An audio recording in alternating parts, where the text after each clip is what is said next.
नैनहीन को राह दिखा प्रभु। नैनहीन को राह दिखा प्रभु। पग पग ठोकर आऊं मैं। नैनहीन को राह दिखा प्रभु। पग पग ठोकर आऊं मैं। नैनहीन को तुम्हारी नगरिया की कठिन डगरिया।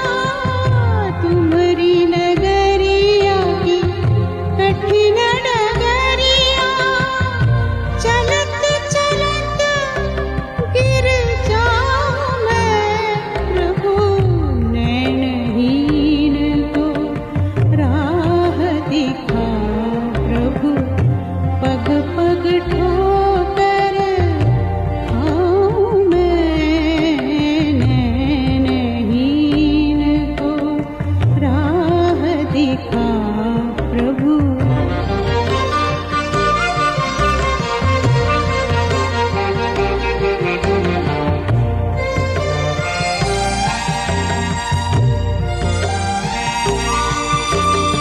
चहूर मेरे घोर अंधेरा। भूल न जाऊं द्वार तेरा। चहूर मेरे घोर अंधेरा। भूल न जाऊं द्वार तेरा। एक बार प्रभु हाथ पकड़ लो। एक बार प्रभु हाथ पकड़ लो। एक बार प्रभु हाथ पकड़ लो। मन का दीप जलाऊं मैं प्रभु। नैनहीन को राह दिखा प्रभु। पग पग ठोकर आऊं मैं। नैनहीन को। ओम शांति 24/10/2025 प्रातः मुरली। ओम शांति। बाप दादा मधुबन। बाबा आज कह रहे हैं, मीठे बच्चे, बाबा आए हैं तुम्हें घर की राह बताने। तुम आत्माभिमानी होकर रहो तो ये राह सहज देखने में आएगी। मीठे बच्चे, बाबा आए हैं तुम्हें घर की राह बताने। तुम आत्माभिमानी होकर रहो तो ये राह सहज देखने में आएगी।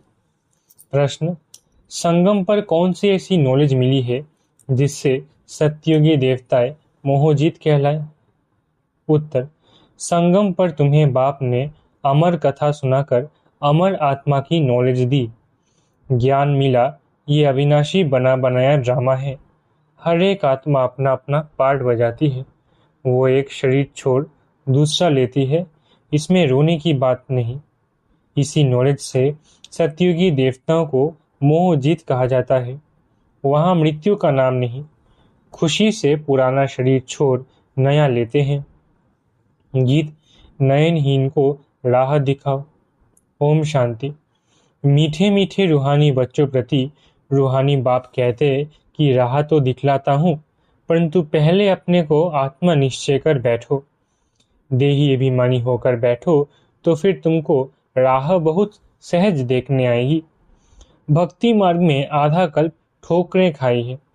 भक्ति मार्ग की यथा सामग्री है। अब बाप ने समझाया है, बेहद का बाप एक ही है। बाप कहते हैं, तुमको रास्ता बता रहा हूँ। दुनिया को ये भी पता नहीं कौन सा रास्ता बताते हैं। मुक्ति जीवन मुक्ति, गति सदगति का। मुक्ति कहा जाता है शांति धाम का, शांति धाम को। आत्मा शरीर बिगर कुछ भी बोल नहीं सकती। कर्म इंद्रियों द्वारा ही आवाज होता है, मुख से आवाज होता है।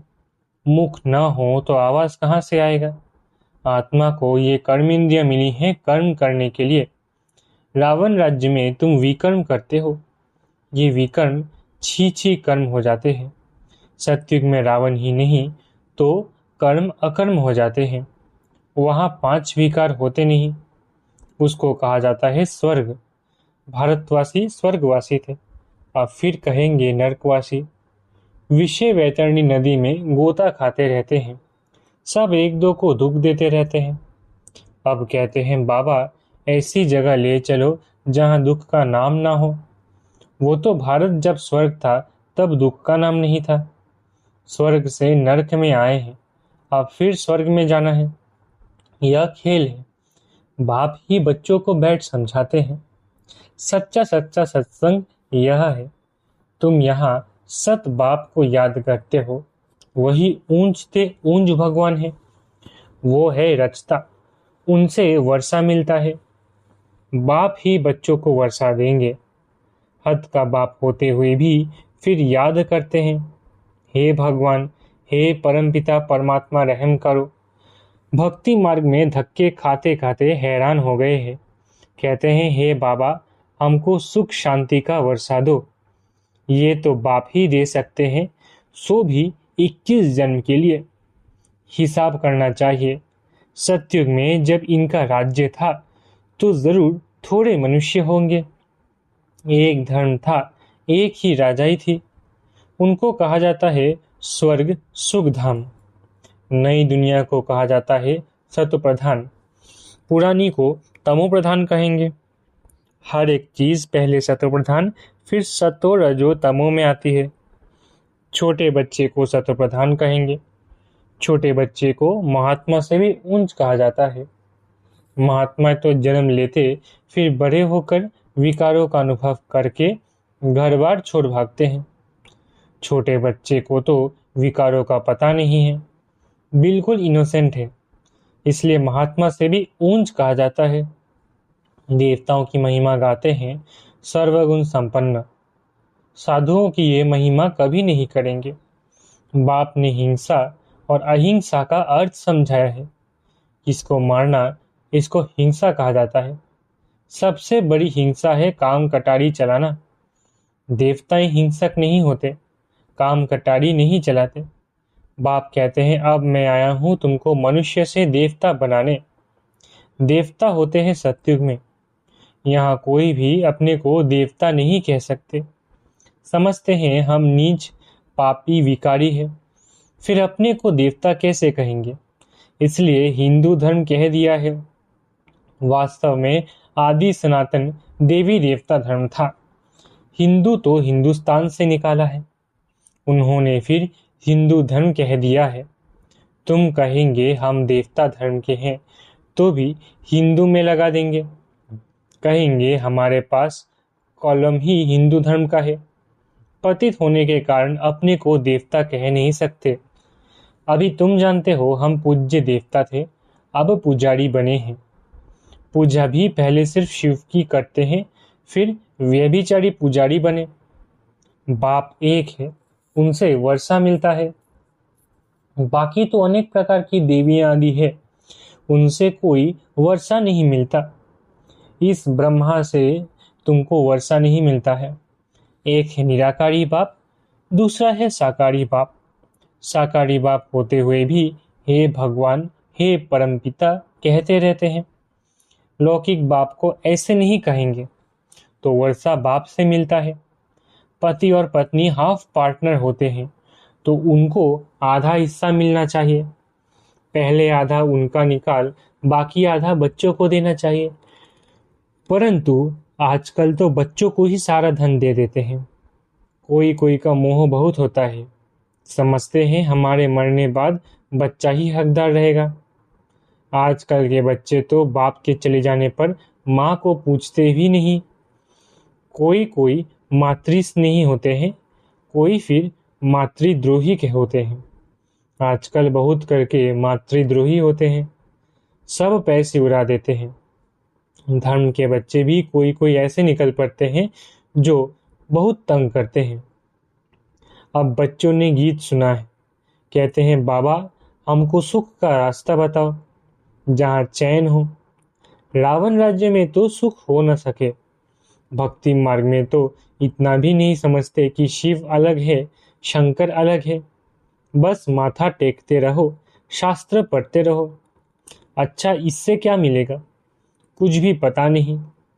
सर्व के लिए शांति और सुख का दाता तो एक ही बाप है। सत्युग में सुख भी है तो शांति भी है। भारत में सुख शांति थी, अब नहीं है, इसलिए भक्ति करते दर दर धक्के खाते रहते हैं। अभी तुम जानते हो शांति धाम सुख धाम में ले जाने वाला एक ही बाप है।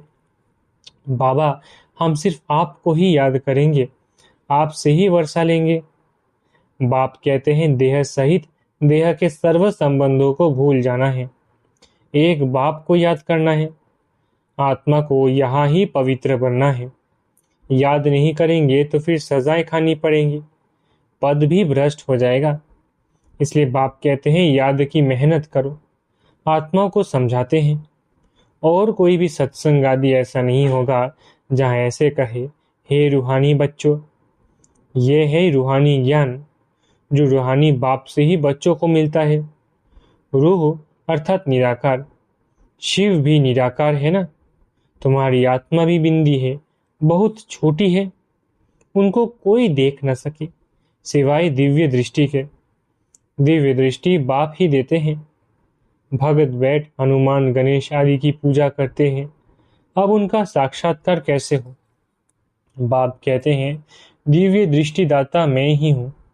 जो बहुत भक्ति करते हैं तो फिर मैं ही उनको साक्षात्कार कराता हूँ, परंतु इससे फायदा कुछ भी नहीं, सिर्फ खुश हो जाते हैं। पाप तो फिर भी करते हैं, मिलता कुछ भी नहीं। पढ़ाई बिगड़ कुछ बन थोड़े ही सकेंगे। देवताएं सर्वगुण संपन्न है, तुम भी ऐसे बनो ना। बाकी तो वो है सब भक्ति मार्ग का साक्षात्कार। सचमुच श्री कृष्ण से झूलो, स्वर्ग में उनके साथ रहो। वो तो पढ़ाई पर है, जितना श्रीमत पर चलेंगे उतना ऊंच पद पाएंगे। श्रीमद भगवान की गाई हुई है, श्री कृष्ण की श्रीमत नहीं कहेंगे। परम पिता परमात्मा की श्रीमत से श्री कृष्ण की आत्मा ने ये पद पाया है। तुम्हारी आत्मा भी देवता धर्म में थी, अर्थात श्री कृष्ण के घराने में थी। भारतवासियों को ये पता नहीं है कि राधे कृष्ण आपस में क्या लगते थे। दोनों ही अलग अलग राजाई के थे। फिर स्वयंवर बाद लक्ष्मी नारायण बनते हैं। ये सब बातें बाप ही आकर समझाते हैं। अब तुम पढ़ते ही हो स्वर्ग का प्रिंस प्रिंसेस बनने के लिए। प्रिंस प्रिंसेस का जब स्वयंवर होता है तब फिर नाम बदलता है। तो बाप बच्चों को ऐसा देवता बनाते हैं। अगर बाप की श्रीमत पर चलेंगे तो तुम हो मुख वंशावली, वो है कुक वंशावली। वो ब्राह्मण लोग हथियाला बांधते हैं काम चिता पर बिठाने का। अभी तुम सच्ची सच्ची ब्राह्मणियां काम चिता से उतर ज्ञान चिता पर बिठाने हथियाला बांधते हो, तो वो छोड़ना पड़े। यहाँ के बच्चे तो लड़ते झगड़ते पैसा भी सारा बर्बाद करते हैं। आजकल दुनिया में बहुत गंद है। सबसे गंदी बीमारी है बायोस्कोप। अच्छे बच्चे भी बायोस्कोप में जाने से खराब हो पड़ते हैं। इसलिए बीके को बायोस्कोप में जाना मना है। हाँ, जो मजबूत है उनको बाबा कहते हैं वहां भी तुम सर्विस करो। उनको समझाओ ये तो है हद का बायोस्कोप, एक बेहद का बायोस्कोप भी है। बेहद के बायोस्कोप से ही फिर ये हद के झूठे बायोस्कोप निकले हैं। अभी तुम बच्चों को बाप ने समझाया है मूल वतन जहाँ सभी आत्माएं रहती है, फिर बीच में है सूक्ष्म वतन, ये है साकार वतन। खेल सारा यहाँ चलता है, ये चक्र फिरता ही रहता है। तुम ब्राह्मण बच्चों को ही स्वदर्शन चक्रधारी बनना है, देवताओं को नहीं। परंतु ब्राह्मणों को ये अलंकार नहीं देते क्योंकि पुरुषार्थी है। आज अच्छे चल रहे हैं, कल गिर पड़ते हैं, इसलिए देवताओं को दे देते हैं। श्री कृष्ण के लिए दिखाते हैं स्वदर्शन चक्र से अकासुर बकासुर आदि को मारा। अब उनको तो अहिंसा परमो धर्म कहा जाता है, फिर हिंसा कैसे करेंगे? ये सब है भक्ति मार्ग की सामग्री। जहां जाओ शिव का लिंग ही होगा। सिर्फ नाम कितने अलग अलग रख दिए हैं। मिट्टी की देवियां कितनी बनाते हैं, श्रृंगार करते हैं, हजारों रुपया खर्च करते हैं। उत्पत्ति की फिर पूजा करेंगे, पालना कर फिर जाए डुबोते हैं।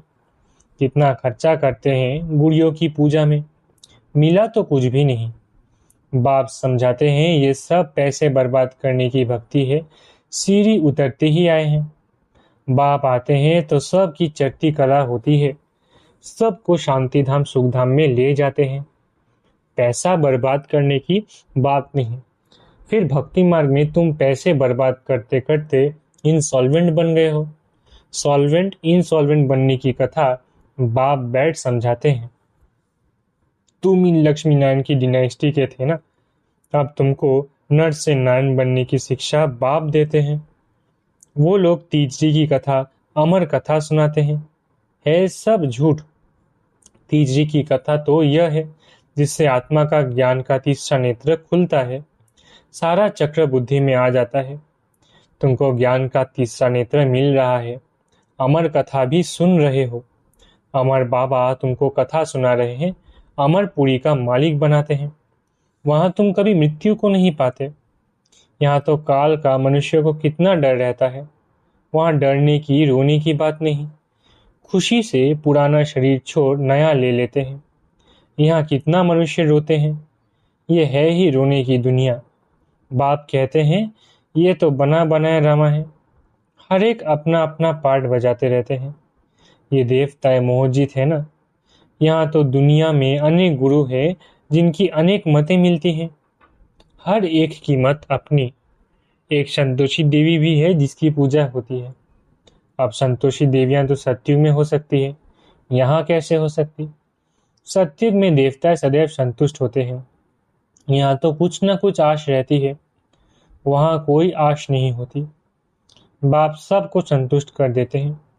तुम पदम पति बन जाते हो, कोई अप्राप्त वस्तु नहीं रहती जिसकी प्राप्ति की चिंता हो, वहाँ चिंता होती ही नहीं। बाप कहते हैं सर्व का सद्गति दाता तो मैं ही हूँ। तुम बच्चों को 21 जन्म के लिए खुशी देते हैं। ऐसे बाप को भी याद करना चाहिए। याद से ही तुम्हारे पाप भस्म होंगे और तुम सतो प्रधान बन जाएंगे। ये समझने की बातें हैं। जितना औरों को जास्ती समझाएंगे उतना प्रजा बनती जाएगी और ऊंच पद पाएंगे। ये कोई साधु आदि की कथा नहीं है, भगवान बैठ इनके मुख द्वारा समझाते हैं। अभी तुम संतुष्ट देवी देवता बन रहे हो, अभी तुमको व्रत भी रखना चाहिए, सदैव पवित्र रहने का, क्योंकि पावन दुनिया में जाना है तो पतित नहीं बनना है। बाप ने ये व्रत सिखाया है, मनुष्यों ने फिर अनेक प्रकार के व्रत बनाए हैं। अच्छा, मीठे मीठे सिखिलधे बच्चों प्रति माता पिता बाप दादा का याद प्यारा गुड मॉर्निंग। रूहानी बाप की रूहानी बच्चों को नमस्ते। हम रूहानी बच्चों की रूहानी माता पिता बाप दादा को याद प्यार, गुड मॉर्निंग और नमस्ते। धारणा के लिए मुख्य सार। पहला, एक बाप की मत पर चल, सदा संतुष्ट रहे, संतोषी देवी बनना है। यहाँ कोई भी आश नहीं रखनी है, बाप से सर्व प्राप्तियों पर कर पद्मपति बनना है। दूसरा, सबसे गंदा बनाने वाला बायोस्कोप सिनेमा है, तुम्हें बायोस्कोप देखने की मना है। तुम बहादुर हो तो हद और बेहद के बायोस्कोप का राज समझ दूसरों को समझाओ, सर्विस करो। वरदान, पुरुषार्थ और सेवा में विधि पूर्वक वृद्धि को प्राप्त करने वाले तीव्र पुरुषार्थी भव। पुरुषार्थ और सेवा में विधि पूर्वक वृद्धि को प्राप्त करने वाले तीव्र पुरुषार्थी भव। ब्राह्मण अर्थात विधि पूर्वक जीवन। कोई भी कार्य सफल तब होता है जब विधि से किया जाता है। अगर किसी भी बात में स्वयं के पुरुषार्थ या सेवा में वृद्धि नहीं होती है तो जरूर कोई विधि की कमी है। इसलिए चेक करो कि अमृत वेले से रात तक मनसा वाचा कर्मणा व संपर्क विधि पूर्वक रहा अर्थात वृद्धि हुई? अगर नहीं तो कारण को सोचकर निवारण करो, फिर दिल शिकस्त नहीं होंगे। अगर विधि पूर्वक जीवन है तो वृद्धि अवश्य होगी और तीव्र पुरुषार्थी बन जाएंगे। स्लोगन: स्वच्छता और सत्यता में संपन्न बनना ही सच्ची पवित्रता है। स्लोगन: स्वच्छता और सत्यता में संपन्न बनना ही सच्ची पवित्रता है। अव्यक्तिशारे स्वयं और सर्व के प्रति मनसा द्वारा योग की शक्तियों का प्रयोग करो। जहाँ वाणी द्वारा कोई कार्य सिद्ध नहीं होता है तो कहते हो ये वाणी से नहीं समझेंगे, शुभ भावना से परिवर्तन होंगे। जहाँ वाणी कार्य को सफल नहीं कर सकती, वहाँ साइलेंस की शक्ति का साधन शुभ संकल्प, शुभ भावना, नयनों की भाषा द्वारा रहम और स्नेह की अनुभूति कार्य सिद्धि कर सकती है। अच्छा, ओम शांति। शुक्रिया बाबा।